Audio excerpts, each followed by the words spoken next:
आमचा जागर दीप.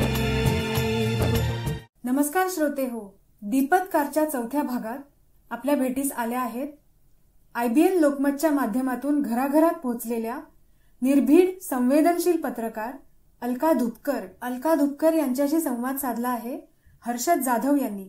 चला तर मग जाणून घेऊया अलका धुपकर यांच्या पत्रकारितेचा प्रवास थेट त्यांच्याच कडून.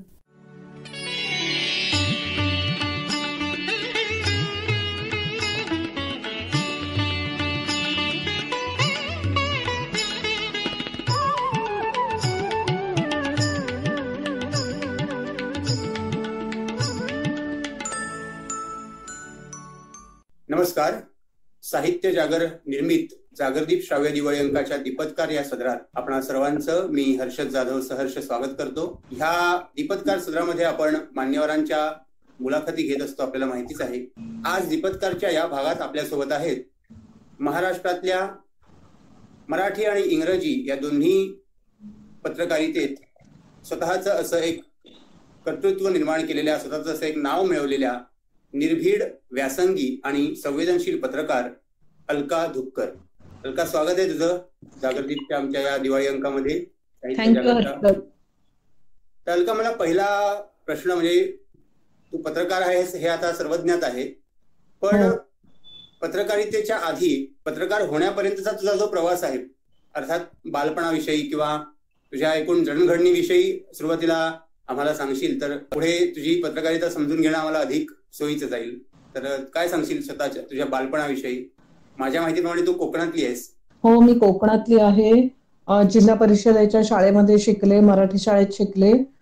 त्यानंतर माझं 12वी पर्यंतचं शिक्षण कुडाळ हायस्कूलमध्ये झालं, म्हणजे सेकंडरी एज्युकेशन. नंतर कॉलेजसाठी मी पहिल्या वर्षाला पानवळचं जे बांदा कॉलेज आहे तिथे होते. उरलेली 2 वर्ष खर्डेकर कॉलेजला माझं पॉलिटिकल सायन्स मध्ये BA झालं. त्यानंतर मी पुण्याला डिप्लोमा केला रानडे इन्स्टिट्यूटला, जर्नलिझम अँड मास कम्युनिकेशनचा. सो मला वाटतं माझं 11वी-12वीला असताना मला माझ्या पॉलिटिकल सायन्सच्या टीचरमुळे पत्रकारिता म्हणजे काय आणि त्याचं महत्व, कॉन्ट्रीब्युशन हे सगळं समजलं आणि मी तेव्हा ठरवलं आणि तशी तयारी सुरू केली. अच्छा, म्हणजे 12वी नंतर तू जो डिप्लोमा केलास तो त्यामुळे केलास? 12वी नंतर डिप्लोमा केला मी, माझ्या BA नंतर डिप्लोमा केला. पण म्हणजे शिक्षकांना असं वाटलं, याचा अर्थ त्यांना काहीतरी नक्कीच जाणवलं असणार तुझ्यामध्ये त्यावेळी? नाही, असं काही नव्हतं. ते पॉलिटिकल सायन्स 11वी-12वीला पण आपल्याला जो विषय निवडायचा असतो तो मी पॉलिटिकल सायन्स निवडलेला होता. आणि त्यामुळे पॉलिटिकल सायन्स मध्ये हे सगळं येतच ना, जे पत्रकारितेमध्ये किंवा जनरली कॉम्पिटिटिव्ह एक्झाम मध्ये असतं ते. त्यामुळे त्यांनी ते सांगत होते आणि मला त्याच्यातून आवडलं आणि मी निवड केली ती.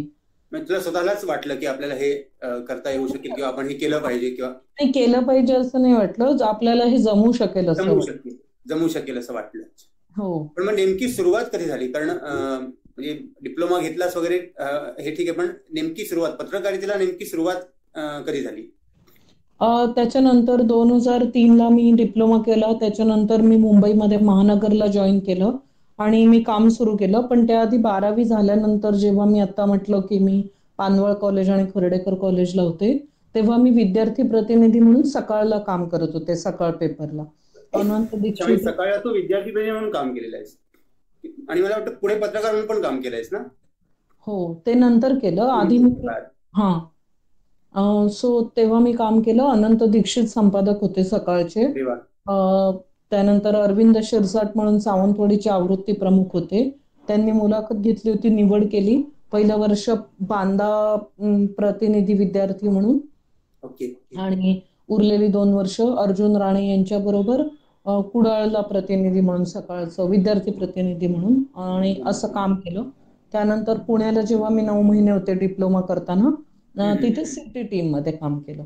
तिथे रमेश डोईफोडे तेव्हा प्रमुख होते आवृत्ती. अच्छा.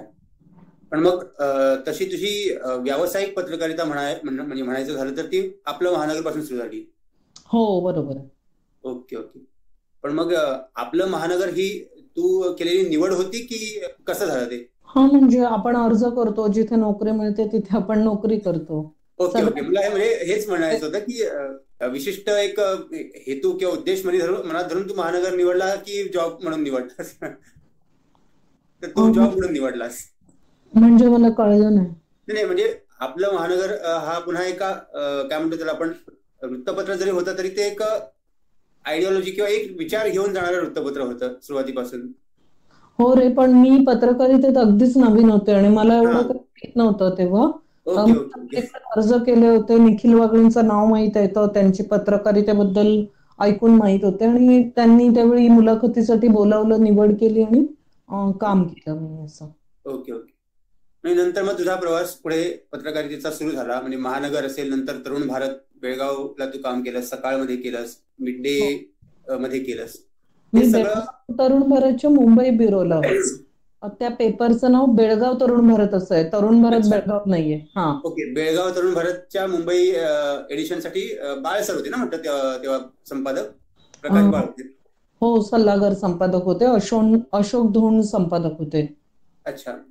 पण मग म्हणजे माझा प्रश्न हा आहे की हा सगळा तसा तुझा एक स्ट्रगलिंग पिरियडच असणार आहे, सुरुवातीचा जो काळ होता तुझा तो. हो बरोबर. त्या काळातही तू, म्हणजे मी बघितलं की तू जे विषय हाताळलेस, म्हणजे सामान्यांच्या दैनंदिन प्रश्नांपासून तू जी सुरुवात केलीस, त्यात बालविवाह, महिलांचे प्रश्न, बालक हक्क, नंतर व्यावसायिक शिक्षण असेल किंवा सार्वजनिक आरोग्य असेल, असे वेगवेगळे विषय तू त्यावेळी पत्रकारितेत हाताळलेस. हो. तर हा जो सुरुवातीचा सगळा तुझा काळ होता स्ट्रगलिंगचा किंवा एकूणच शिकण्याचा म्हणता येईल आपल्याला, त्याविषयी काय सांगशील? म्हणजे मला असं वाटतं की एकतर ना, मी 12वी म्हणजे मी स्वतः गावामध्ये वाढलीये. त्यानंतर म्हणजे मी काय हे वेगळं केलं असं म्हणत नाहीत, खूप लोक असे वाढतात. त्याच्यामुळे मी जे गावातले सगळे प्रश्न असतात, ग्रामपंचायतीच्या बैठकांपासून पंचायत समितीच्या बैठका, मी माझ्या पहिल्या वर्षीचे जे विद्यार्थी प्रतिनिधित्वाचा काळ होता तेव्हा कव्हर केलेले होते. यात्रा, जत्रा, सगळे स्थानिक प्रश्न, विविध प्रकारचे सांस्कृतिक सगळे इव्हेंट्स हे कव्हर केलेलं होतं. विकास प्रक्रिया, वंचित असणं म्हणजे काय असतं ते जवळून बघत होतो. आणि त्यामुळे असं नव्हतं काही की मला एकदम काहीतरी नवीनच काही दिसत होतं असं. आणि अर्थातच पत्रकारितेमध्ये तुमचं वाचन होतं, विषय कळतात. त्यात महानगर सारख्या पेपरला जॉईन केल्यानंतर तिथे जसं तू म्हणालास तसं वेगळ्या प्रकारचं बाळकडू मिळतं पत्रकारिता नव्याने आलेल्या लोकांना, आणि सामाजिक चळवळींना वाहिलेला असं वृत्तपत्र ते होतं जेव्हा मी तिथे काम करत होते तेव्हा.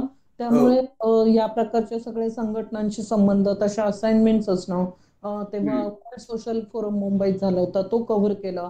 आणि तो कव्हर करताना तिथली भाषणं, तिथले सगळे मुद्दे, विषमतेचा प्रश्न, गरिबांचे प्रश्न किंवा विकास प्रक्रियेतून वंचित राहिलेल्यांचे प्रश्न, विकासाला विरोध न करता समानतेसाठीच लढण्याचा मुद्दा, हक्कांचे मुद्दे, हे सगळं बघत होते. दुसरीकडे बालविवाहासारखा प्रश्न ज्याच्यावर कायद्यामध्ये वेगळंच काहीतरी कायदा सांगतो, बालविवाह अस्तित्वात नाही किंवा हुंडा बळी आज जात नाहीत, अशा पद्धतीची कुठेतरी एक चित्र तयार केले जाते. पण जे आम्ही बघत होतो मुंबई सारख्या शहरामध्ये देखील, ते खूप वेगळं चित्र होतं आणि ते वास्तव मांडणं हे मला असं वाटतं माझं काम होतं. 2004च्या निवडणुकीचं पण काम काही करता आलं तिथे. त्यामुळे या सगळ्याचा मला असं वाटतं परिपाक आणि परिणाम होता. नॉट दॅट मी काही करणार नाही असं मी ठरवलं. मी राजकीय बातम्याही कव्हर केल्या, मंत्रालयात सोर्सेस देखील चांगले आहेत. पण एक गोष्ट सांगितली पाहिजे, जेव्हा आम्ही सामाजिक प्रश्न कव्हर करायचो किंवा पॉलिसीचं इम्प्लिमेंटेशन विषयीच्या बातम्या करायचो, मग त्याच्यामध्ये कुपोषण असेल, पब्लिक हेल्थचे प्रश्न असतील, साथीच्या आजाराच्या बातम्या असतील, मजुरीचे प्रश्न असतील, हे प्रश्न कव्हर केले की जनरली तो काळ असा होता जेव्हा राजकीय किंवा मंत्रालयात जाणाऱ्या पत्रकारांचं वजन पत्रकारितेमध्ये जास्त होतं. त्यामुळे आमची हेटाळणी केली जायची न बोलता, आणि ती की म्हणजे आम्ही एनजीओ वाले आहोत असं. जेव्हा की एनजीओ त्यांचं जे काम करतं हा खूप वेगळा कामाचा मुद्दा आहे. एनजीओ कल्चर आल्यामुळे सामाजिक प्रश्न कव्हर करणं हे जणू काही त्यांचंच काम आहे, आणि पत्रकारिता म्हणजे फक्त मंत्रालयात जाणं किंवा राजकीय पक्ष कव्हर करणं, असं कुठेतरी मराठीत एक वातावरण तयार झालं, असं माझं स्वतःचा अनुभव आहे. आणि त्यामुळे सातत्याने एनजीओ, तुम्ही एनजीओ वाले, तुम्ही झोळीवाले, तुम्ही लाल सलामवाले, हा, किंवा म्हणजे तुम्ही, जेव्हा मी कुठली पत्रकारितेमध्ये नोकरी सोडली की मग आता एनजीओ जॉईन करणार का, हे असं इतकं विचारलं जायचं. तिथून आपण 2014 नंतरचा प्रवास बघू, जिथे पत्रकारितेमध्ये तू बघशील. हो, त्याकडे आपण येऊ अलका नंतर, म्हणजे त्याविषयी तुझ्याकडून मला अपेक्षित आहेच काही. पण फक्त एक मुद्दा हर्षद माझा पूर्ण करते.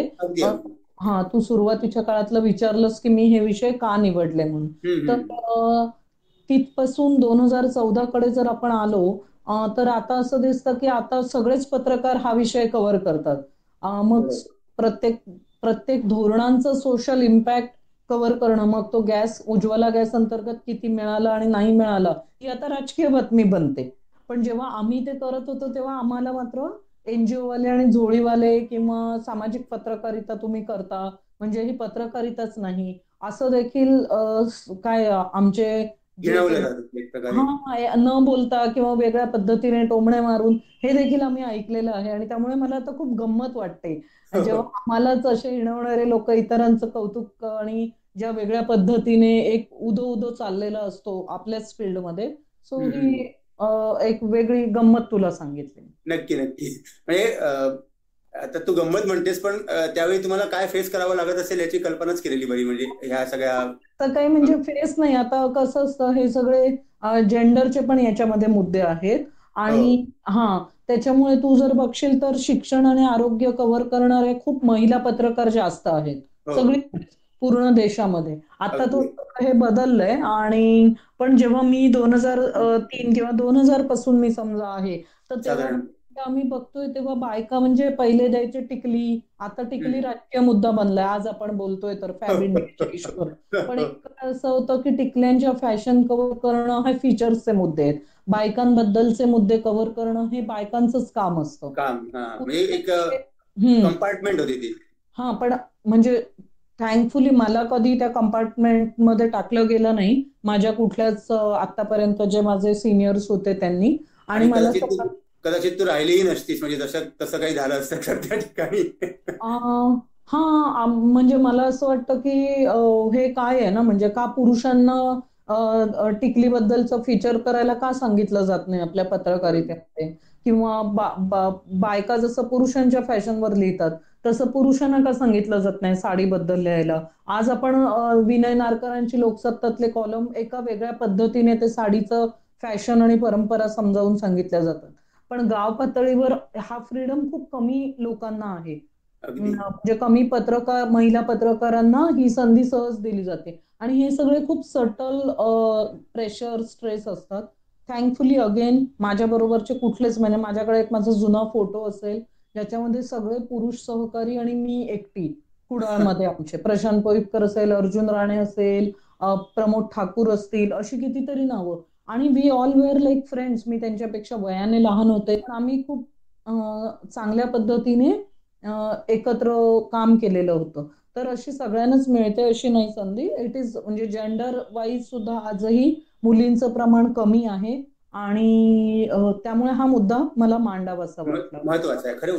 आणि म्हणजे तू ज्या प्रकारची पत्रकारिता, आता पुढे आपण जाऊच त्याकडे, म्हणजे मिड डे पर्यंत तुझा तो हा प्रवास मला वाटतं आला होता, बरोबर आहे ना?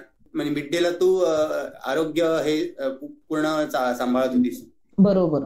आणि 2007 मध्ये IBN लोकमत जेव्हा सुरू झालं तेव्हापासून टेलिव्हिजन न्यूजच्या कडे तू वळलीस, इलेक्ट्रॉनिक न्यूज कडे तू वळलीस. तर हा जो IBN लोकमतचा जो प्रवास आहे, किंवा IBN लोकमतच्या निर्मितीमध्येच खरं तर तुम्हा सगळ्यांचं एक मोठं योगदान होतं. आणि तिथे अगदी तू म्हणजे न्यूज रिपोर्टर पासून ते न्यूज एडिटर पर्यंतचा तुझा प्रवास झालेला आहे पूर्ण. आणि तूच म्हटल्याप्रमाणे कॅप्सूल, 30 सेकंदाच्या कॅप्सूल पासून ते 1 तासाचे टॉक शो तर तू केलेस. पण मला नोंदवायला आवडेल की आजचा सवाल सारखा जो कार्यक्रम होता, की जो खूप तशा अर्थाने सेन्सिटिव्ह कार्यक्रम होता, म्हणजे त्याला वलय खूप होतं वगैरे सगळं ठीक आहे, पण तो खूप संवेदनशील कार्यक्रम होता. त्यात कार्यक्रमात होणारी एक चूक खूप महागात पडणारी असू शकणार होती. पण तो कार्यक्रम सुद्धा तू ज्या समर्थपणे पेललास तिथे, ते म्हणजे ते कौतुकास्पदच आहे नक्की. तर हा जो प्रवास आहे त्याविषयी थोडं तू सविस्तर बोलावंच असं मला वाटतं IBN लोकमतच्या एकूण प्रवासाविषयी. हो, आता 2021 मध्ये पण लोक असं विचारतात, तुम्ही पत्रकारिता सोडून कुठे गेलात, IBN लोकमत सोडून. तर त्यांना हे पटतच नाही की टेलिव्हिजन पत्रकारिता सोडली तरी आम्ही पत्रकारिता करतोय हे. आणि टेलिव्हिजन जॉईन करायच्या आधी पण आम्ही पत्रकारिता करत होतो. बट एनिवेज सो मी पण फेब्रुवारी काय झालं होतं की IBN लोकमतमुळे म्हणजे टीव्ही माध्यमामुळे महाराष्ट्राला तुमची एक वेगळी ओळख पण झाली त्या निमित्ताने. म्हणजे हो खरंय. तर नाव मिळालं म्हणण्यापेक्षा नाव महाराष्ट्रातल्या सामान्य माणसांपर्यंत पोहोचलं, ग्रामीण भागापर्यंत पोहोचलं, हे तर या निमित्ताने झालेलंच आहे. हो, सगळ्यांनी खूप भरभरून प्रेम केलं, मदत केली आणि त्यामुळे आम्ही काम करू शकलो. ऑब्व्हियसली निखिल वागळे सर, राजदीप सरदेसाई आणि इतर सर्व सहकारी ज्यांची नावं घेणं मला आता शक्य नाही, सगळ्यांचं आपला फार वेळ पण जाईल. सहकार्य तर होतच. सो मुद्दा असा आहे की ऑक्टोबर 2007 10 ऑक्टोबरला आम्ही जॉईन केलं. त्यानंतर एक 6 महिन्याचं आम्हाला ट्रेनिंग देण्यात आलं. लॉरी वेबस्टर आणि ब्रूस केनेडी आणि सगळेजण त्या ट्रेनिंग मध्ये होते. त्याच्यानंतर आम्ही ड्राय रन चालवायचो, म्हणजे बातम्या करायचो, बुलेटिन करायचो, पण ते कोणाला बाहेर दिसत नव्हते. आमचं इंटरनल ते बुलेटिन्स निघायचे. आणि तेव्हा मी तिथे आरोग्य आणि शिक्षण हे विषय कव्हर करायचे. पण जसं तू बघितलंस की चॅनेल इव्हॉल्व्ह झालं मराठीमध्ये, त्या पद्धतीने कामाच्या जबाबदाऱ्या वाढत गेल्या, नवीन कार्यक्रमांच्या संकल्पना येत गेल्या. खूप तास आम्ही ऑफिसमध्ये सगळेजण काम करायचो, चर्चा करायचो. I guess it was one of the best teamwork जे म्हणतो आपण, तसं टीमवर्क होतं. आणि चुका पण झाल्या, ज्या चुकांमधून आम्ही शिकलो पण. कॅमेरा कसा फेस करायचा माहित नव्हतं. मेकअप लावायला मला पहिलं असं वाटायचं, पत्रकारिता करायची असेल तर मेकअपची काय गरज आहे. पण तो काळ असा होता की तिथे मेकअप लावला जायचा. मला असं वाटतं आता जर तू बघितलंस, न्यूज लॉन्ड्री ज्या पद्धतीची पत्रकारिता आता करतेय, तिथे एवढा मेकअप आणि सुटाबुटाची गरज नाहीये. तर माझं असं स्वतःचं मत आहे, जर IBN लोकमतची 30 टीम आज असती तर आम्ही इव्हॉल्व्ह होत तिथपर्यंत पण पोहोचलो असतो. अँकरिंग साठी मेकअप आणि सुटाबुटातून बाहेर येण्याची क्षमता मराठी चॅनल मध्ये कोणी दाखवली असती तर IBN लोकमतची आमची जी पहिली टीम होती आणि निखिल सर होते, यांनी असे काही वेगळे प्रयोग नक्कीच केले असते. दुर्दैवाने आता तू ज्याचा उल्लेख केलास की मराठीचा प्रभाव, मराठी चॅनेलचा प्रभाव, माझा मुद्दा तोच आहे. माझं असं म्हणणं आहे की इलेक्ट्रॉनिक टीव्ही किंवा न्यूज या आज आपण असं किती कंटाळलो की काय सुरू असतं, तरी त्याचा प्रभाव नाकारता येत नाही लोकांवर आणि समाज मनावर असलेला. मला वाईट असं वाटतं की काहीतरी पुचाट विषय किंवा बातमीचे पत्रकारितेचे गंभीर विषय न घेऊन त्याला बगल देऊन हा TRP खेचला जातो. आणि ते काम काही चॅनेल्स करतायत जिथे ही काय म्हणूया जबाबदार पत्रकारिता, लोकांचे प्रश्न हे मांडले गेले असते. मी तुला परवाचं उदाहरण देते. आम्ही पालघरमध्ये गेलो होतो, जिथे बुलेट ट्रेनचं सगळ्या प्रोजेक्टला शेतकऱ्यांचा, आदिवासींचा मोठा विरोध येतोय. भारतीय रेल्वेचं जे इंडियन रेल्वेचं बजेट आहे जवळपास 1,10 कोटीचं, आणि त्याच बजेटचं ही रेल्वे येते, ज्याच्यासाठी आपण जपानकडून, जायकाकडून आर्थिक सहाय्य घेतलेलं आहे कर्जाच्या स्वरूपात. आणि पण त्याच्यामुळे प्रश्न असा आहे की आपली प्रायोरिटी काय आहे. जिथे अजून आपल्याकडे प्राथमिक आरोग्य केंद्र, प्राथमिक शाळा, कॉलेजेस नाहीयेत, रस्ते नाहीयेत, अशा भागांमध्ये आपण बुलेट ट्रेन आणतोय. शेड्यूल 5चं जिथे प्रोटेक्शन आहे त्या जिल्ह्यांमधल्या 72 गावांमध्ये आपण बुलेट ट्रेन का आपल्याला वाटते की बुलेट ट्रेन त्या ठिकाणचा विकास करणार आहे. आणि हे प्रश्न लावून धरावेत महाराष्ट्र राज्याचे म्हणून, हे प्रश्न महाराष्ट्र राज्याचे म्हणून लावून धरावेत असं कोणाला वाटत नाही. हा खरं तर खूप गंभीर प्रश्न आहे आणि आम्ही तेच करत होतो. पत्रकारिता ही सरकार काय सांगतं त्याचं पोपटपंची करणं किंवा PR करणं, किंवा ज्याला रवीश कुमार गोदी मीडिया म्हणतो, म्हणजे पत्रकारिता नाहीये. तर पत्रकारिता ही बाय व्हर्च्यू अँटी एस्टॅब्लिशमेंट असते. सरकार त्यांचं काम पोचवायला लोकांपर्यंत आज आपलेच काही हजार कोटी खर्च करतंय. ऍक्च्युअली ती त्यांची जबाबदारी आहे. आणि सरकार जिथे चुकतंय ते दाखवणं, विशेषतः आपल्यासारख्या विकसनशील देशांमध्ये, आपल्यासारख्या स्वातंत्र्य मिळून अजून नव्या टप्प्यात असलेल्या देशामध्ये, आपल्यासारख्या देशात जिथे करप्शनचा प्रश्न खूप गंभीर आहे, विषमतेची दरी खूप मोठी आहे, शिक्षणाची लिटरसीची दरी देखील खूप मोठी आहे. जेंडरचे प्रश्न अजून समानतेच्या पातळीवर आलेले नाहीयेत आणि सामाजिक प्रश्न इतके जटिल आहेत आजही. अशा देशामध्ये पत्रकारांवरची जबाबदारी ही खूप मोठी आणि व्यापक आहे. मात्र आजही गणपतीच्या दिवशी तशा साड्या नेसायच्या, वारीच्या दिवशी तसे कपडे घालायचे आणि फक्त किती नवरंग याच्यापर्यंत म्हणजे रिड्यूस जर्नलिझम खाली गेलेलो आहोत. खरी गोष्ट आहे. आणि आता म्हणजे मराठी वृत्तवाहिन्यांतर सोड, हिंदी वृत्तवाहिन्या, कुठल्याच वृत्तवाहिन्या अशा लावून आपण त्या ऐकाव्या असं वाटतंय ना, असंच झालेलं आहे. आणि तू म्हणतेस ते खरं आहे की हे खूप शक्तिशाली माध्यम आहे. म्हणजे जी मंडळी हे सगळं जे आपण म्हणतो ते सगळं ऐकतायत, त्यांच्या मनावर त्याचा किती परिणाम होतो आणि त्यातून उद्या काय होणार आहे हा प्रश्न याच्यामध्ये खूप महत्वाचा आहे. हा, तर माझं असं म्हणणं आहे, त्यामुळे आपण जरी म्हणतो की जाऊ दे काय टीव्हीत चालू आहे आपण बघायचं नाही, पण त्या माध्यमातली ताकद वाया जाते ना. आणि त्या माध्यमात तिचा गैरवापर होतोय. म्हणजे गैरवापर तो तर म्हणजे कशा पद्धतीने वापर झालेला आहे फॅसिझमसाठी, पोलरायझेशनसाठी, हिंदू मुस्लिम द्वेष वाढवण्यासाठी, जातींमधले गटातटांमधले सगळे जे हेवे दावे आहेत ते वाढवण्यासाठी, राष्ट्रभावना निर्मिती वगैरे सगळ्याच गोष्टी त्याच्यामध्ये आहेत. त्याचा वापर झालाय आणि त्याचं रेव्हेन्यू मॉडेल जे भारतीय प्रसार माध्यमांचं आहे ते त्याच्यासाठी एक कारणीभूत आहे की सरकारी जाहिरातींवर अवलंबून आहे. त्यांना टीआरपीची पण गरज नाहीये खरं तर, कारण त्यांना सरकारकडून पैसा मिळतो आहे. त्यामुळे टीआरपीची चिंता करायची गरज नाही, लोक बघतायत की नाही याची चिंता करायची गरज नाही, असं सगळं ते झालेलं आहे. त्यामुळे आपली जबाबदारी, मला असं वाटतं, मग जिथे जिथे संधी मिळते तिथे चांगलं काम करणं. कुठलेही छोटे मोठे प्रश्न जे पण मांडता येतील, प्रत्येक वेळी काय मोठ्या गौप्यस्फोटानेच तुम्ही मोठं होतं असं नाही. तुमचं काम प्रामाणिकपणे प्रत्येकानेच, ही जर मुलाखत जो कोणी ऐकत असेल, स्त्री असेल, पुरुष असेल, ट्रान्स पर्सन असेल, irrespective of your sexuality and physical ability, तुम्ही देशाचे नागरिक म्हणून लोकशाहीमध्ये तुमचं खूप महत्व असतं. हे प्रत्येक इंडिव्हिज्युअल मला सांगावं असं वाटतं आणि त्यामुळे प्रत्येक इंडिव्हिज्युअलचे प्रश्न देखील महत्वाचे असतात. पण आताच्या सरकारने हे सगळं बाजूला टाकून दोन व्यक्तिमत्वांमधलं वाद आणि काय म्हणूया बोलण्याची शाब्दिक भांडणांना महत्व दिलेलं आहे. हे सगळं आहे. आणि खरं तर शेवटी तुझ्याकडून या सगळ्याविषयी प्रतिक्रिया घेणारच होतो, पण तू आपल्या फ्लो मध्ये ते मांडलंस की चांगली गोष्ट आहे.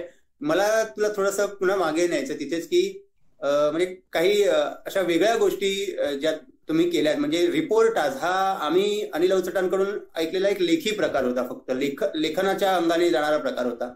पण IBN लोकमतने रिपोर्टाज एव्ही मध्ये आणून, ऑडिओ व्हिज्युअल फॉर्म मध्ये आणून, म्हणजे जे काही प्रकारचे रिपोर्टाज केले, ज्या लेवलचे रिपोर्टाज केले, म्हणजे आमच्यासारख्या श्राव्य माध्यमातून ज्ञान संपादन करणाऱ्या अंध व्यक्तींसाठी हा खूप मोठा ऐवज होता. म्हणजे खूप मोठी सामुग्री होती आमच्यासाठी ती म्हणजे.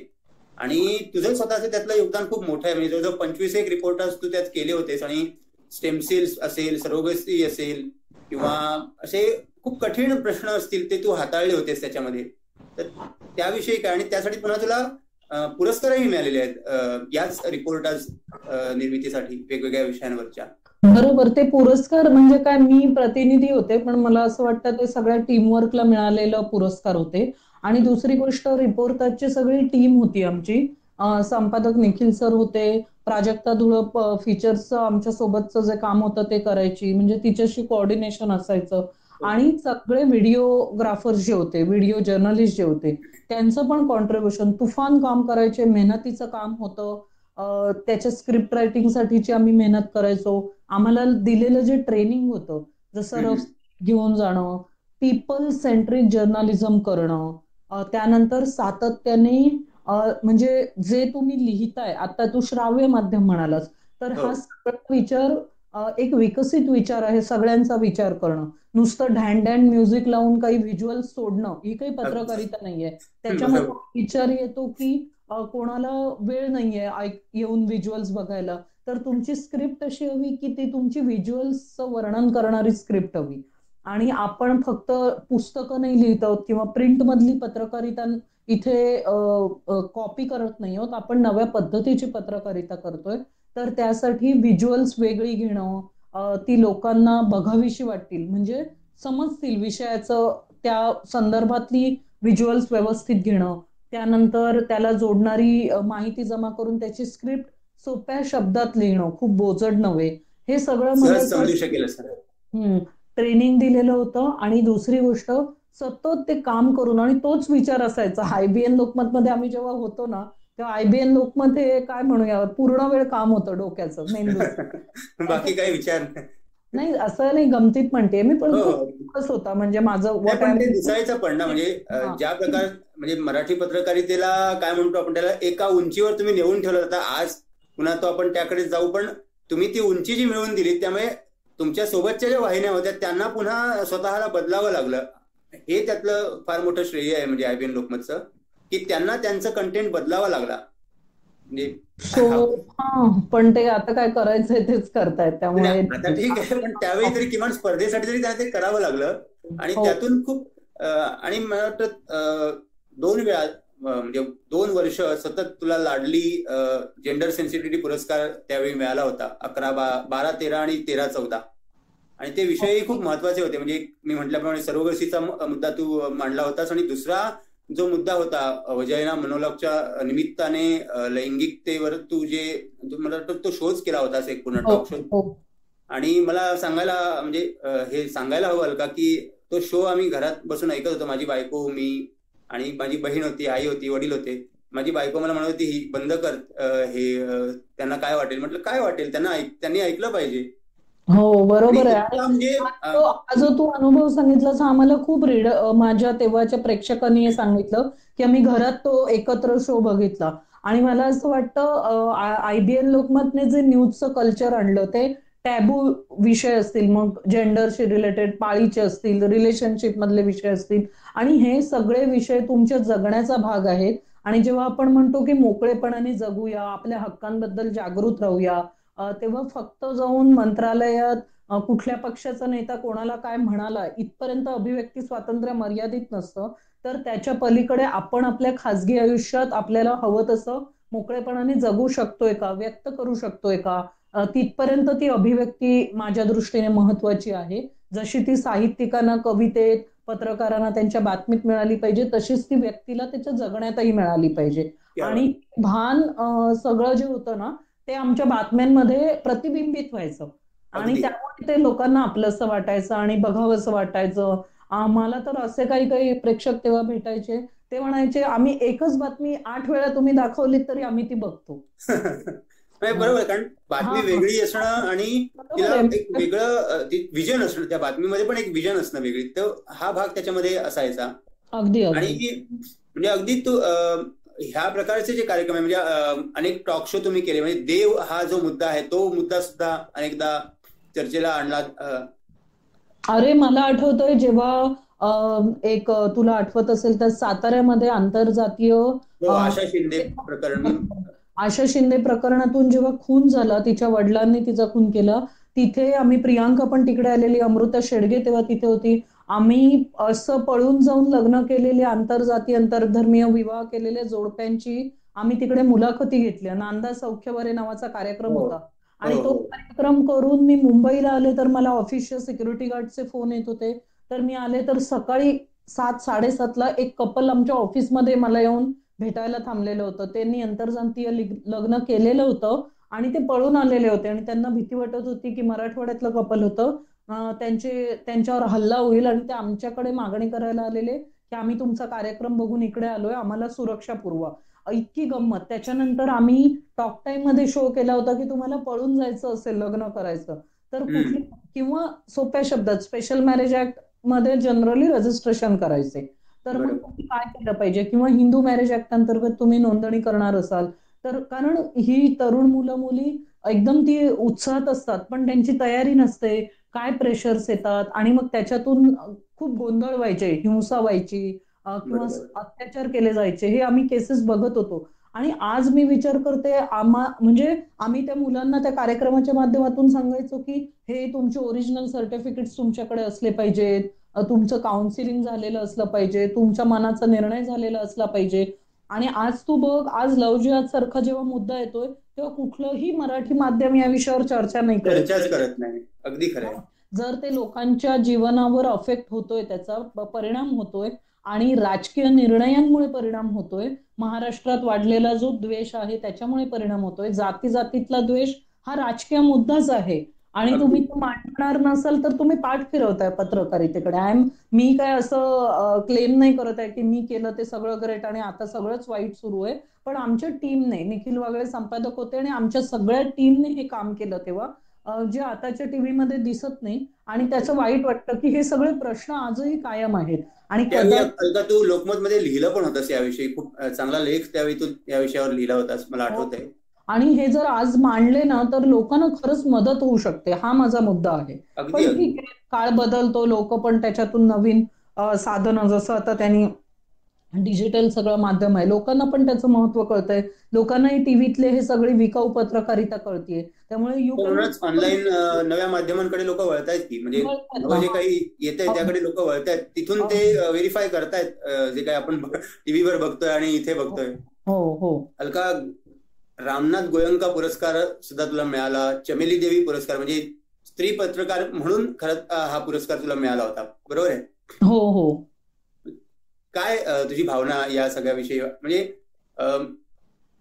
IBN लोकमतच्या त्या सगळ्या पत्रकारितेमुळे हे सगळं, हे पुरस्कार मिळणं हे तुझ्यासाठी काय फार महत्वाचं नसेल, मी हे समजू शकतो, पण त्या पुरस्काराच्या निमित्ताने तू जे मांडलेले प्रश्न होते किंवा तू जे मांडलेलं सगळं, जी पत्रकारिता केलेली पत्रकारिता होती ती सर्वमान्य झाली किंवा तिला एक एक्नॉलेजमेंट मिळाली, एक हे मिळालं, असं नाही का वाटत तुला? अगदी बरोबर आहे. आणि म्हणजे I am thankful about it. आणि माझं म्हणजे काय म्हणूया, मला खूप ग्रॅटिट्यूड आहे या सगळ्या व्हॅलिडेशन बद्दल. पण अर्थातच मी कुठलाही पुरस्कार मिळवण्यासाठी कधी काम केलेलं नव्हतं. चमेली देवी जैन यांच्या पुरस्कारातली यादी बघितलीस तर म्हणजे सन्मानच आहे, तो खूप मोठा सन्मान आहे. म्हणून म्हटलं मी की ते ह्या साध्या गोष्टी नाहीयेत, म्हणजे असं मराठी भाषेमध्ये पत्रकारिता करून हा पुरस्कार मिळवणारी अजून मिळालेली मी एकमेव पत्रकार असल्यामुळे मला ती जबाबदारी देखील खूप मोठी वाटते. आणि मी कायम असं म्हणत आलेले आहे की हे सगळे पुरस्कार हे लोकांचे आहेत. माझ्या आजही लक्षात आहे की जेव्हा आम्ही गडचिरोलीला नक्षलग्रस्त भागामध्ये गेलो होतो एका रिपोर्टासाठी, तर मी तिकडे उतरल्यानंतर समोरची व्यक्ती म्हणाली की अरे, तुम्हाला आम्ही टीव्हीवर बघतो, तुम्ही आमच्या घरी आलात, आणि उत्साह असायचा की आपण पोहे खायला जाऊ. विदर्भातल्या एका घरी मी गेले होते, तिथे त्यांच्या गावामध्ये एक सुसाईड झाली होती महिला शेतकऱ्याची, पण त्या गावात त्या रात्री पाऊस होता, पण त्यांनी आमच्यासाठी पुरणपोळीचं जेवण केलं, कारण त्यांना एवढा आनंद की आम्ही तुम्हाला टीव्हीवर बघतो आणि तुम्ही आमच्या गावात आलाय. ह्याचं कारण नुसतं ते टीव्हीवर बघतो नाही, त्यांना असं वाटायचं आम्ही टीव्हीवर बघतो आणि तुम्ही आम्हाला आमचे फॅमिली मेंबर्स वाटता. तर मला असं वाटतं लोकांचे बातम्यांच्या मते MMRDAच्या खड्ड्यांच्या मी बातम्या केलेल्या होत्या, कितीतरी विषय, म्हणजे गढूळ पाण्याचे प्रश्न मांडलेले होते, त्यानंतर तेव्हाच्या साथीच्या रोगाचे प्रश्न होते, मेडिकल एज्युकेशनच्या ऍडमिशनचे प्रश्न होते, तू आता म्हणालस तसं जातीय आंतरजातीय लग्न, स्त्री भ्रूण हत्येचा जो सगळा बीड मधला प्रश्न, बीडचा तो तर तुम्ही फार उत्तमरित्या लावून धरलेला प्रश्न होता, म्हणजे त्याच्या अगदी मुळापर्यंत जाऊन तुम्ही त्याचा शोध घेतला होता. हो, असं मी कुठेच क्लेम करणार नाही की हा प्रश्न आमच्यामुळे त्याचं समूळ उच्चाटन झालं, आणि ती प्रोसेस इतक्या जलद गतीने होणार पण नाहीये. पत्रकारांचं काम आहे की हे मांडत राहणं. अगेन, हे पुरस्कार मिळाले म्हणजे मी काही ग्रेट केलं असं मी म्हणत नाही, मी आजही हे म्हणते की मी माझं कर्तव्य करते. आणि तू ओळख करताना, किंवा काल माझा मित्र आहे त्याने ट्विटरवर माझ्या कालच्या कार्यक्रमाची, दाभोलकरांच्या हत्येबद्दल जेव्हा मी बोलले तेव्हा लिहिलं की एक संवेदनशील पत्रकार, म्हणजे आपण एवढी लेवल आपली समाज म्हणून खाली गेली आहे की कोणी सेन्सिटिव्ह आहे तर ते विशेषण म्हणून ओळख करून द्यावं लागतं. ही मला गोष्ट वाटते. तुझ्यासाठी किंवा कोणासाठी, तुझ्या सोबत आता तू असशील किंवा आणखी दीप्ती असेल किंवा शर्मिला असेल किंवा कोणी तुमच्याविषयी बोलताना हे बनावं असं वाटतं, याचं कारण हेच आहे की आज ते आम्हाला कुठे दिसत नाही दुसरीकडे. मग तेच मी अडचण ती आहे, म्हणजे आमची पण अडचण ही आहे. तुला नाही दोष देत आहे, म्हणजे समाज म्हणून मी तुला असं सांगते. अगदी म्हणजे मला ते तुझा कालचाही होता तो पटला मला, फ्रेंड्स ऑफ डेमोक्रेसीच्या मंचावरून तू मांडलेला. हो. अलका, एशिया जर्नलिझमची फेलोशिप लाईक मिळाली. मी आधीचा मुद्दा पूर्ण करते. ओके ओके चालेल. तर आम्ही ज्यावेळी मी महानगरमध्ये काम करत होते तेव्हा मला आठवतंय एका मुलीवर ऍसिड टाकण्यात आलं होतं. त्यानंतर मी दिल्लीला जाऊन लक्ष्मी जी आहे जिच्यावर ऍसिड टाकलं, त्याच्यानंतर त्याने छावचा सगळा ग्रुप दिल्लीमध्ये उभा केला. भारतभरातल्या ऍसिड हल्ल्याच्या विक्टीम तिथे येतात आणि आपण कसल्या गप्पा मारतोय की आपण महासत्ता बनतोय. तुम्ही आकडे काढून बघा, आजही काही जिल्ह्यांमधला जेव्हा मी काम करत होते तिथला स्त्री म्हणजे जन्मदर जो आहे मुलगा आणि मुलीमधला 750 पर्यंत खाली आलेला होता मुलींचा 100 म्हणजे 1000, जिथे 1000 मुलं आहेत तिथे. तर मला असं वाटतं आता ते त्याच्याबद्दल जागरूकता थोडी होते. नवी ज्यावेळी सेन्सस होईल 2011 नंतरच आपण अजून रेफरन्सेस वापरतोय तेव्हा कदाचित नवी आकडेवारी समोर येईल आणि हे ती त्याच्यासाठी जनगणना करणं पण गरजेचं आहे. तर मुद्दा हा आहे की हे सगळे प्रश्न ज्वलंत प्रश्न आहेत. तुम्ही उत्सवीकरणामध्ये जर रोज नवीन एक उत्सव तुम्ही करून समाजाला काहीतरी दिशाभूल करून जगायला शिकवणार असाल नेते म्हणून आणि पत्रकार म्हणून, पण नेते तर तेच करतायत आणि पत्रकार फक्त त्याची जरी ओढणार असतील तर मग काय, मग जगायला प्रश्नच नाहीयेत असं वाटेल. पण आज ज्या राज्यातल्या 50% जनतेला फुकट धान्य वाटावं लागतंय ही गोष्ट महाअन्न महोत्सव म्हणून साजरी होणं ही तर जागतिक दर्जाचा विनोद आहे हा. म्हणजे कुठल्या पातळीवर चाललोय आपण. आणि दुसरी गोष्ट, आज सोयाबीनचे भाव का पडले, आज अवकाळी पाऊस आणि क्लायमेट चेंज हा इतका भयानक प्रश्न बनलेला आहे. 2009 पासून जो पॅटर्न आपण बघतोय पावसाचा बदलत जातोय. भात कापणीला आलं का पाऊस पडतो. शेत कापून शेतकरी कुठे ठेवणार आहेत भात दिवाळीच्या तोंडावर. सोयाबीन तयार झालं का, कापूस तयार झाला काढणीला आला की पाऊस पडतोय. त्यातल्या त्यात कॅश क्रॉप म्हणून ऊसवाल्यांचं बरं चालू आहे, शेत पीक काढणाऱ्यांचं, पण मग तिथे दुष्काळाचा प्रश्न आपल्याला दिसतोय, पॅटर्न दिसतोय. सो आणि तो कुठल्याही गावामध्ये जा, मला तू दाखव की या गावातल्या या रस्त्यावर खड्डे नाहीत. तुम्ही 200 स्कीम्स काढल्या, सामाजिक तंटा निर्मूलनाची स्कीम होती, शेवटी ती दिखाव्यात रूपांतर झाली. त्याच्यानंतर तुम्ही स्वच्छतेची स्कीम काढली, आज काय अवस्था आहे मुंबईमध्ये. तू जा, मी फोटोग्राफी वरती धरलेली आहे ना. मी आजही पब्लिक ट्रान्सपोर्टने फिरते. मी तुला भांडूप पासून मुलुंड पासून ते साऊथ मुंबई पर्यंत असे अनेक ठिकाणं दाखवीन. परवाच आम्ही रिपोर्टिंगसाठी गेलो होतो कांजूरमार्ग विक्रोळीमध्ये आणि इतका कचरा रस्त्यावर होता. हा प्रश्न नाहीये का जनतेचा प्रश्न. मुंबई महानगराबद्दल जेव्हा आपण बोलतो तेव्हा मुंबईतल्या कचऱ्याचं विघटन करण्याची सायंटिफिक पद्धत आजही आपल्याकडे नाही आहे. वेस्टर्नला आणि साऊथ मुंबईच्या लोकांना कचऱ्याची डम्पिंग ग्राउंड नको म्हणून ती ईस्टर्न साईडच्या लोकांवर थोपवलेली आहे. देवनारचं ग्राउंड तुम्हाला बंद करण्याचं टप्प्याटप्प्याने हायकोर्टाने आदेश दिलेले आहेत. म्हणून तुम्ही कांजूरमार्गला डम्पिंग ग्राउंड सुरू केलं, ते तुम्ही सायंटिफिक पद्धतीने चालवत नाही. मग तुम्ही ऐरोली मुलुंडच्या टप्प्यात आम्ही नवीन कचरा टाकण्याची जागा करू म्हणालात, मग तुम्ही अंबरनाथला तिथल्या आदिवासींना काढून तिथे कचरा टाकू. मुंबईचा कचरा का अंबरनाथच्या शेतकऱ्यांनी घ्यायचा आणि मग विरोध आणि जागा. मग तुम्हाला एवढ्या वर्षात हे कळलं नाही का मुंबईच्या महानगरपालिका जी देशातली सर्वात महान महानगरपालिका आहे, आजही फक्त देवनारच्या डम्पिंग ग्राउंड मधून धूर आला की त्याच्या बातम्या आपण करतो आणि आपण पुढे चालतो. मिठी नदीला पूर आला की आपल्याला कचऱ्याची आठवण होते. पण जोपर्यंत ही सस्टेनेबल कॅम्पेन तुम्ही लावणार नाही पत्रकारितेमध्ये, तेव्हा शहर म्हणून तुमचं कसं विकास होणार आहे, तुमच्या नागरिकांचं क्वालिटी ऑफ लाईफ कसं सुधारणार आहे. तुम्ही आपण जेव्हा म्हणतो की अरे सगळे आज लोक रेडी आहेत पासपोर्ट त्यांचा जर त्यांना विजा मिळाला तर परदेशात जायला, पण देशातले लोक असं एका रात्रीत नाही, त्यांनी स्ट्रगल केलंय, त्यांनी स्वतःच्या हक्का. तिथे पण आज प्रश्न आहेत, फॅसिझम पासून काळ्या गोऱ्यांमधल्या भेदापासून सगळ्या पद्धती.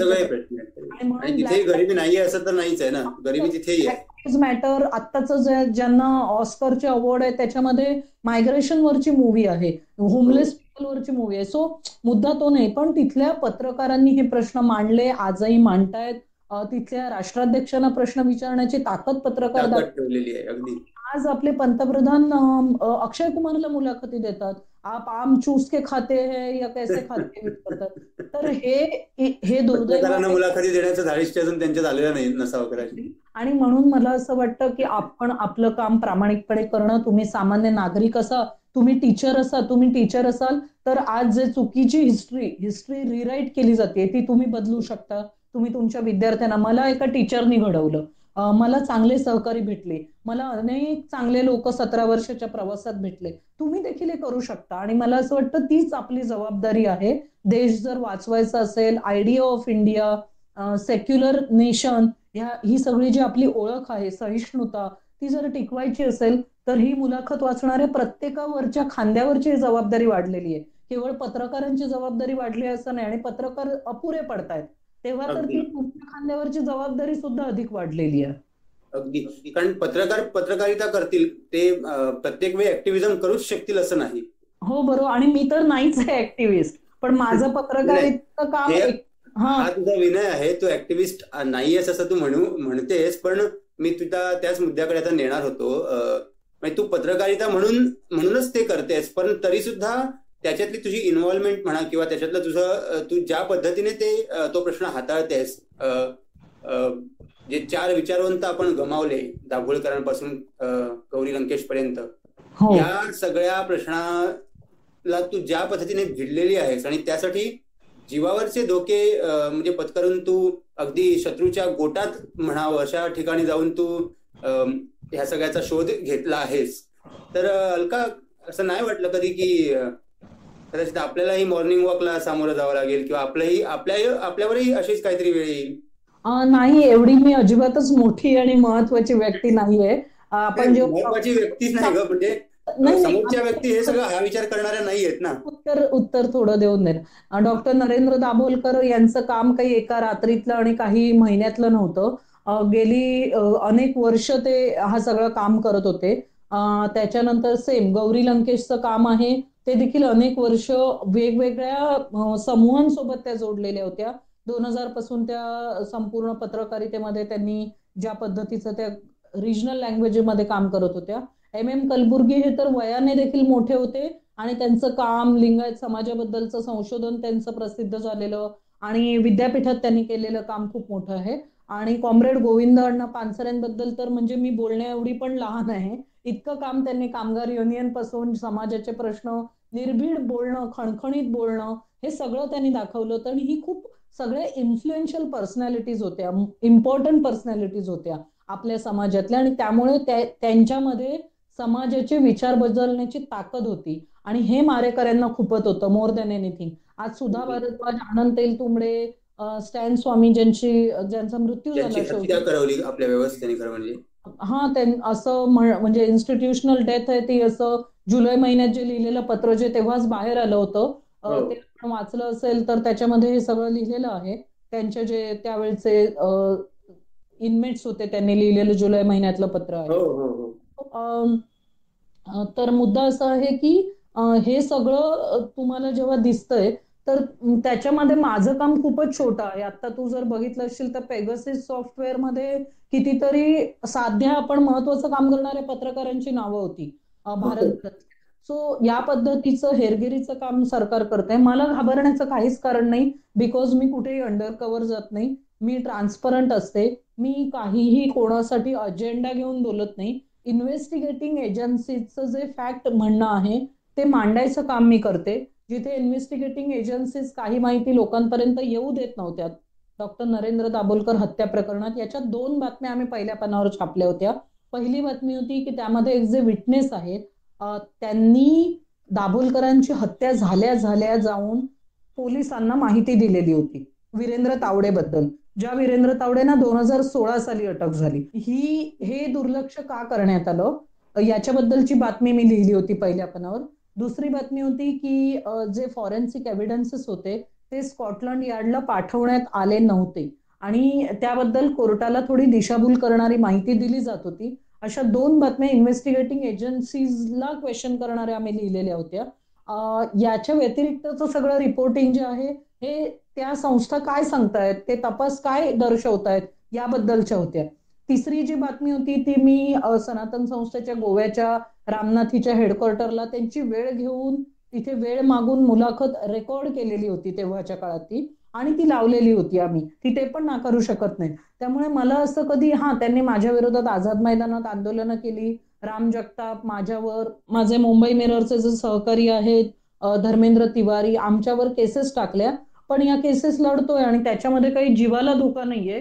मी काही धाडसाचं वेगळं काम करत नाहीये. मी माझं कर्तव्य प्रामाणिकपणे करायचा प्रयत्न करते. अगदी अगदी. म्हणजे पुन्हा इथे मला आपल्या सगळ्या श्रोत्यांना हे सांगायला हवं की आता जे अलका म्हणाली की पानावर बातमी लावली, म्हणजे IBN लोकमत नंतरच्या या सगळ्या घडामोडी आहेत, आणि त्यावेळी अलका मुंबई मिरर मध्ये उपसंपादिका ना अलका? नाही, असिस्टंट एडिटर किंवा रिपोर्टिंगचं सहाय्यक संपादिका म्हणून काम, असिस्टंट एडिटर म्हणून काम करत होती. तर त्यावेळी हे सगळं काम अलकाने केलेलं आहे. आणि अलका, एशिया जनरल फेलोशिप तुला 2015 साली मिळाली होती. हो. ही फेलोशिप कशासाठी मिळाली होती, आणि मुळात एकदा हे समजून घ्यायला आम्हाला आवडेल की फेलोशिप हा जो प्रकार आहे पत्रकारितेत मिळणारा, अनेकदा आम्ही ऐकतो, अनेक आपल्या मित्रमैत्रिणींना या फेलोशिप मिळालेल्या आहेत. तर हे नेमकं काय असतं आणि याच्यातून तुम्ही काय नेमकं करता? म्हणजे तुम्ही सुद्धा कोणीही तुमच्यामध्ये पत्रकारितेचा अधिक अभ्यास करण्यामध्ये इच्छुक असाल तर तुम्ही सुद्धा एशिया जर्नलिझम फेलोशिप, AJF म्हणतात, त्याची ज्यावेळी दरवर्षी प्रवेश प्रक्रिया सुरू होते, तुम्ही पण त्याला अर्ज करू शकता. बेसिकली तुम्हाला ज्या विषयावर अभ्यास करायचा आहे त्याचा एक त्यांना पेपर बनवून द्यावा लागतो. तुम्हाला कुठल्या विषयावर अभ्यास करायचा आहे ते तुम्हाला बनवून द्यावं लागतं. एकच सेकंड. त्यानंतर रेकमेंडेशन लेटर्स द्यावी लागतात. तुमच्या कामाचे सगळे व्हेरिफिकेशन पेपर्स, विशेषतः परदेशातली फेलोशिप असते, द्यावी लागते. त्याचे वेगवेगळे क्रायटेरियाज असतात. आणि मी जेव्हा तिथे काम करत होते तेव्हा तुमचा फेलोशिपचा विषय तुम्हाला एक टीचर किंवा गाईड दिला जातो. त्यांच्या मदतीने तिथल्या संपूर्ण लायब्ररीचा ऍक्सेस होता आम्हाला. आणि पब्लिक हायजीन या विषयावर मी तिथे काम केलं. तिथलं सिंगापूरचं जे पब्लिक हायजीन होतं आणि भारतासारख्या देशातलं, सिंगापूर आणि भारताची कायम तुलना केली जाते. जरी आकार छोटा असला तरी शहरीकरणाच्या दृष्टीने त्याचा जी शहरं वसवली गेली त्याच्या, म्हणजे आत्ताचं लेटेस्ट जी शहरं वसवण्याची प्रक्रिया आहे त्याच्यात सातत्याने त्याचं कम्पॅरिझन केलं जातं. आणि त्यामुळे हा सगळा अभ्यास करणं, तिथे देखील झोपडपट्ट्या होत्या, त्या कशा उठवण्यात आल्या. अर्थात ली क्वान यू हे त्या देशाचे सगळ्यात महत्वाचे पहिले पंतप्रधान, फाउंडर, त्यांनी ज्या पद्धतीची हेजिमनी, म्हणजे एकच पक्ष तिथे सर्वात प्रमुख आहे. आपल्यासारखं तिथे खूप पेपर्स पण नाही आहेत, स्ट्रेट टाइम्स आहे, सरकारचा खूप कंट्रोल आहे सगळ्या गोष्टींमध्ये. तर हे असताना देखील कसं वातावरण आहे हे अभ्यास करण्यासाठी मी तिकडे 3 महिने होते. आणि तुमचा एक नवीन पर्स्पेक्टिव्ह डेव्हलप होतो. तिथे 15 देशातून वेगवेगळे, माझ्या बरोबर आलेली जी फेलो होती ती पाकिस्तानची फेलो होती माझ्या रूम मध्ये, आणि एक थायलंडची. आता अदरवाईज आपण 3 महिने थायलंड आणि पाकिस्तानच्या कोणाबरोबर, अनोळखी व्यक्तीबरोबर का राहणार ना. त्या दोघी माझ्या मैत्रिणी बनल्या. आमचा पूर्ण जो 15 लोकांचा ग्रुप होता, श्रीलंका, आता ज्या मारिया रेसा यांना हे मिळालेलं आहे, नोबेल पारितोषिक मिळालं, तर त्यांच्या रॅपलरच्या टीमची नताशा आमच्या सोबत होती. त्यामुळे रॅपलर हे तेव्हा आम्हाला समजून घेता आलं. मारिया रेसाबद्दल तिथे असताना बरंच ऐकलेलं होतं, वाचता आलं, समजून घेता आलं तिच्याकडून. तर अशा खूप गोष्टी, म्हणजे हा तुमचा ग्लोबल जो पर्स्पेक्टिव्ह आहे, एक south Asia, Asian countries, east Asian countries, western मध्ये काय सुरू आहे, ग्लोबल एक पर्स्पेक्टिव्ह डेव्हलप होण्यासाठी खूप मदत होते. नाहीतर इथे आपले तर प्रश्न असतातच आणि ते महत्वाचेच आहेत. पण भान म्हणतो आपण त्याला, ते येण्याच्या दृष्टीने एक वेगळा, म्हणजे विचार, वेगळा दृष्टिकोन आपल्या सगळ्या प्रश्नांकडे पाहण्याचाही त्यातून कदाचित आपल्याला मिळू शकतो. अगदी अगदी. हो अलका, आपण थोडं पुढे जाऊया. आणि म्हणजे मुंबई मिरर नंतर आता तू, मला वाटतं, टाइम्सच्या ऑनलाईन एडिशन मध्ये काम करतेस. हो बरोबर. हो. तर मला असं विचारायचं की मधल्या काळामध्ये, कोरोना लॉकडाऊनच्या काळामध्ये तू एक उपक्रम केला होतास, लॉकडाऊन गप्पा नावाचा. हो. आणि इंस्टाग्राम वरून तो उपक्रम केला होतास. हे तुझी पत्रकारिता तर सुरू होती, तुझा जॉबही चालू होता, आणि त्यासोबत तुला हे करावंसं वाटलं. काय, म्हणजे त्यावेळी तुझा विचार काय होता त्या मागचा? मला आवडेल खरं तर त्या प्रोसेस बद्दल बोलायला. डॉक्टर मनोज भाटवडेकर जे आहेत ते त्यांच्याशी मी बोलत होते आणि म्हणजे मनोज दादासोबत बोलत होते. तो माझा दूरचा नातलग पण लागतो. तर आम्ही बोलताना असं झालं की म्हणजे ऑब्व्हियसली आपण सगळा समाज इतका आजूबाजूला पहिल्या वेव्ह मध्ये अनिश्चित होतं सगळं. खाली भाजी मिळणार की नाही, कधी आपण बाहेर जाणार, कधी आपले कलिग्सना आपण भेटणार, नातलगांना कधी मोकळेपणाने भेटणार, रेल्वे कधी सुरू होणार, असे असंख्य प्रश्न होते. कोरोनाची ट्रीटमेंट पण तेव्हा अवेलेबल नव्हती, सगळं नवीन होतं आणि भीती खूप होती. अशा वेळी लोकांना सवय नव्हती 24-24 तास घरात कोंडून, विशेषतः मुंबईतली घरं ही लहान आहेत. आणि हे सगळं बोलताना मनोज दादा सांगत होता की तो काही गोष्टी सांगत होता की कसं तुमच्या मानसिक आरोग्याची काळजी घ्यायची. तर मी तोपर्यंत IGTV बघितलेलं होतं, तर मी त्याला म्हटलं की आपण लॉकडाऊन लाईव्ह करूया का हे. मग तो म्हणाला चालेल म्हणून. मग कॅनवावरून माझं मी पोस्टर तयार केलं आणि प्रियांका देसाई माझी मैत्रीण आणि मी बोलत होतो. तर मी काही नाव सुचवलं, तिने काही नाव सुचवलं आणि त्या दोघातून आमचं म्हणजे आम्ही प्रियांका देसाई म्हणजे तुझी IBN लोकमतली हेच ना? हो, IBN लोकमतची मैत्रीण. ती आता कॅनडाला असते. आता कॅनडाला आहे.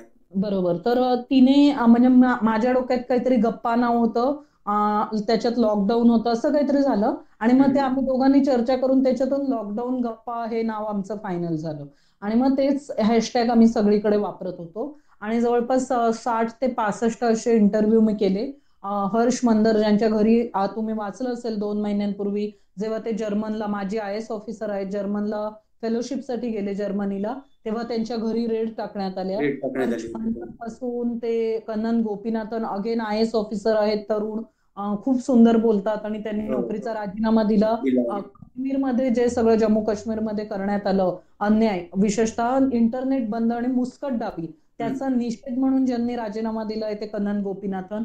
इथपासून बरखा दत्त तेव्हा पहिल्या वेव्ह मध्ये रोडवर पत्रकारिता करत होती. तिच्या पत्रकारितेबद्दल अनेक आक्षेप असले तरी तेव्हा ती जे काम करत होती ते महत्वाचं होतं आणि त्याच्याबद्दल तिची ती मुलाखत होती. असे खूप नावं आहेत. आणि मी समारोप केला ते 5 इंटरव्ह्यू मी डॉक्टर नरेंद्र दाभोलकरांच्या स्मृतीनिमित्त केले. दाभोलकरांचे अत्यंत जवळचे मित्र, माझे माजी संपादक निखिल वागळे, दाभोलकरांची पत्नी डॉक्टर शैला दाभोलकर, त्यानंतर हमीद दाभोलकर, डॉक्टर हो मुक्तान होती, मला वाटतं हमीद होता, आणि त्याच्यानंतर अविनाश पाटील जे अंधश्रद्धा निर्मूलन समितीचं काम करतात, हो, नंदिनी जाधव ज्या आहेत, ज्या जटा निर्मूलनाचं काम करतात, ह्या सगळ्यांच्या मुलाखतींनी मी समारोप केला त्याचा. मला अनेकांनी विनंती केली आहे की तू पुन्हा तो कार्यक्रम सुरू कर. तर माझ्या डोक्यात काही विचार आहेत, बघू कशा पद्धतीने नोकरी सांभाळून ते करता येईल ते. पण असे माझी जी प्रियांका वोरा म्हणून मैत्रीण आहे, जी पूर्वी हिंदुस्तान टाइम्स मिड डे ला पत्रकारिता करत होती, ती आता अमेरिकेला असते, तिची मुलाखत घेतली होती. अमेरिकेमध्ये एका व्यक्तीने पुरुषांच्या टॉयलेटमध्ये डायपर बदलायची टेबल्स असावीत म्हणून आंदोलन केलंय आणि मोठी चळवळ उभी केली. स्त्री म्हणजे जेंडर समानतेची लढाई किती वेगळ्या टप्प्यावर. तर त्यांचं असं म्हणणं फक्त बायकांच्याच वॉशरूम मध्ये ही सोय का? आम्हाला, मी बाबा म्हणून माझ्या मुलाचं डायपर बदलायचं असेल तर डायपर चेंजिंग टेबल्स द्या. मग त्याचं जे सगळं आंदोलन आहे सुरू आहे त्याची मुलाखत मी घेतली होती. अशी खूप वेगवेगळ्या रेंजची, मनीषा पांडे आपली न्यूज लॉन्ड्रीची जी पत्रकार मी म्हटलं, हो न्यूज लॉन्ड्री, अगदी म्हणजे मला आठवतंय किशोर गोहिल आमचे मित्र आहेत, त्यांनी त्या काळात काही काम केलं होतं, त्यांची सुद्धा मुलाखत तू घेतली होती. आणि मी खूप प्रयत्न केले की वेगवेगळे, आणि त्याला चांगला प्रतिसाद मिळायचा. कारण काय होतं ना, लोकांना पण घरी तेच तेच बातम्या बघून कंटाळा आलेला होता, पण समाजात एवढी खरी निगेटिव्हिटी नाहीये. लोक कामं करत होते. माझ्याकडे काही चॅनेल नाहीये, माझ्याकडे जे मला आत्ताच्या टेक्नॉलॉजीने साधन दिलंय ते लाईव्ह टीव्ही होतं, त्याचा मी वापर करून केला. 500, 1000, 2000 ज्या लोकांनी ते बघितलं, but I am really grateful की लोकांनी त्याला खूप छान प्रतिसाद दिला. अगदी अगदी नाही, आणि नवं काही मिळालं तर लोक नक्की प्रतिसाद देतातच. हा अनुभव आपल्याला होताच आधीपासून, त्यामुळे त्याचाही एक प्रभाव असेल या सगळ्या या विचारामागे. तर म्हणजे आता मी किशोरचं नाव घेतलं, तू खूप काय म्हणतो आपण त्याला, त्या काळात आपल्या सगळ्याच मित्रमैत्रिणींना तुझ्याकडून खूप मदत झाली होती वेगवेगळ्या निमित्ताने, वेगवेगळ्या कारणांनी. आणि ते म्हणजे त्याच्यात काय, त्याचा काय खरं उल्लेख पण करायची गरज नाही. उल्लेख म्हणून नाही, थँक्यू. त्याच्याबद्दल आपण समारोपाकडे जाताना मला तुला विचारायला आवडेल की आता तू दोन्ही माध्यमातली पत्रकारिता केलेली आहेस. प्रिंट मीडिया पण तू पुरेसा हाताळलेला आहेस आणि इलेक्ट्रॉनिक मीडियातूनही तू काम केलेलं आहेस. हो. तर आता पुढे नवं काही करण्याचा विचार आहे की म्हणजे पुढे वेगळा काही विचार करणार आहेस की कसं आहे, काय काय तुझं ठरलेलं आहे किंवा ठरणार आहे? आता तर मी टाइम्स इंटरनेट लिमिटेड मध्ये जे मी आधी काम करत होते तेच डिजिटल माध्यमातून करते. एक अडचण अशी आहे प्रेक्षकांची जी होते किंवा वाचकांची, आमचे जे व्हिडिओज आहेत किंवा आमच्या ज्या बातम्या आहेत त्याला पेवॉल आहे आणि हे बदल समजून घेतले पाहिजेत पत्रकारितेचे. आम्ही जे काम करतो हे म्हणजे जगभरात असं काम पेवॉल बिहाइंड पेवॉल असतं. त्याला काहीतरी आर्थिक एक सबस्क्रिप्शन भरून ते वाचता येतं. तशा पद्धतीच्या प्लॅटफॉर्मवर मी काम करते. अनेक लोक माझ्यावर नाराज होतात. ते म्हणतात की तुम्ही पेड जर्नलिझम करता, पेड न्यूज करता. मी म्हटलं पेड न्यूज वेगळे आहेत आणि सबस्क्रिप्शन बेस्ड जर्नलिझम वेगळा आहे. मी करते तो सबस्क्रिप्शन बेस्ड बिहाइंड पेवॉल प्लॅटफॉर्मसाठी काम करते आणि हा निर्णय माझा नसतो. माझ्यामध्ये एवढी क्षमता नाहीये की मी एकटीने उठून उद्या काही करू शकेन. सो मला नोकरी करणं भाग आहे आणि तिथे जे मालकांनी ठरवलेले नियम असतात ते आम्हाला फॉलो करावे लागतात. तर आता तर जवळपास मुंबई मिरर बंद झाला गेल्या वर्षी डिसेंबरमध्ये आणि त्यानंतर तेव्हापासून आतापर्यंत माझा प्रवास टाइम्स इंटरनेट लिमिटेड TOI+ म्हणून जे आपण एक टाइम्स ऑफ इंडियाच्या वेबसाईटवर सेक्शन बघतो त्या TOI+ मध्ये माझ्या सगळ्या बातम्या आणि रिपोर्ट्स येतात आणि हे काम मी एन्जॉय करते. नवी जशी संधी येईल माहित नाही. बदल हा तर आपल्या जीवनाचा गाभा आहे. तर असं काही आता कोणाला वाटलं होतं मुंबई मिरर सारखा पेपर बंद पडेल, पण बंद पडला. So I don't know, I cannot predict what is going to happen. मधल्या काळात एकदा तू सकाळची संपादिका, सकाळच्या इंग्रजी एडिशनची संपादिका पण झाली होतीस, पण तोही प्रकल्प आर्थिक कारणामुळे बंद पडला. हो, अरे ते तर मी इतिहासच घडवलाय. प्रसिद्ध न झालेल्या एका पेपरची मी संपादक होते. आम्ही टीम सिलेक्ट केली, तर पेपर कसे येतील ते रफ पेपर सगळं केलं काम, पण तो पेपर आलाच नाही, पोस्टपोन झाला आणि एका अर्थाने चांगलं झालं कारण की नंतर पॅन्डेमिक आलं. त्यामुळे मी तेव्हाच मुंबई मिरर मध्ये परत आलेले होते. तर माझं असं म्हणणं आहे की भविष्य हे अनिश्चित आहेच आणि मनोज बाटवडेकरांचं मी नाव घेतलं, मानसोपचार तज्ज्ञ आहेत. त्यांचं कृष्ण छटा आहे युट्यूबवर, त्यांनी सगळं नवीन त्यांच्या मुलाखतीचा कार्यक्रम अपलोड करतात. तो पण तुम्ही लोक बघू शकता. खूप मदत होते. ही प्रोफेशनल मदत आपण घेतली पाहिजे. तर मनोज दादा जे सांगतो तेच शब्द मी इथे वापरीन आणि कार्यक्रमाचा समारोप करीन की अनिश्चितता आहे तर त्याचं टेन्शन घेण्याऐवजी उत्सुकतेत त्याचं रूपांतर करूया. बाकी तर सामाजिक राजकीय प्रश्न आपण चर्चा केलीच आहे, जेंडरचे प्रश्न बोललोय, तुमच्या सगळ्या क्षेत्रातले लोकांचे प्रश्न तर मी लॉकडाऊन मध्ये बघून घाबरूनच गेले होते की किती असंवेदनशीलता आहे आजही, म्हणजे स्वातंत्र्य मिळून एवढी वर्ष झाली तरी. तर हे सगळे प्रश्न असणारच आहेत. पण प्रश्न आणि तू ते आताच केलं असं नाही, तू IBN लोकमध्ये असताना सुद्धा अनेकदा जेव्हा जेव्हा शक्य होईल, जेव्हा जेव्हा संधी मिळेल तेव्हा तेव्हा अंध अपंगांच्या प्रश्नांना म्हणजे न्याय मिळवून देण्याचा वाचा फोडण्यासाठी काम केलेलं आहे, मला माहिती आहे. कामच आहे आणि ते केलंच पाहिजे. त्याच्यात तुला जमलं नाही किंवा तू तिथे नसशील तर तुझ्या सहकार्यांना सांगूनही तू ते करवून घेतलेलं आहेस. आणि मला असं वाटतं की आपली जबाबदारी आहे, त्याच्यात काय आम्ही वेगळं करत नाही. तर त्यामुळे हे सगळं असलं तरी आपण रोज रडायचं का? मग किती नैराश्याची लेवल किती मोठी होईल आणि मग जगण्यातला आनंदच निघून जाईल. तर आपलं स्वतःचं असलेलं टेन्शन, सेकंडरी टेन्शन, जगण्यातली अस्वस्थता, हे सगळं इतकं असताना स्वतःच्या मेंटल हेल्थची काळजी घेणं, फिजिकल हेल्थची काळजी घेणं, काम करणं, कुटुंबांसोबत आपल्याला आनंदी जगणं, वाचणं, समृद्ध आयुष्य जगणं आणि आपलं कॉन्ट्रीब्युशन या देशाला देणं, हे एक खूप ऑनगोईंग प्रोसेस आहे. माझ्या या सगळ्या प्रोसेससाठी दिवाळीच्या निमित्ताने तुम्हा सगळ्यांना खूप मनपूर्वक शुभेच्छा. सगळ्यांनी सहिष्णुता जपण्यासाठी तुमच्या काय म्हणूया तुमचं जे कॉन्ट्रीब्युशन आहे ते अधिक वेगळ्या पद्धतीने देण्यासाठी विचार करा असं मी विनंती करीन.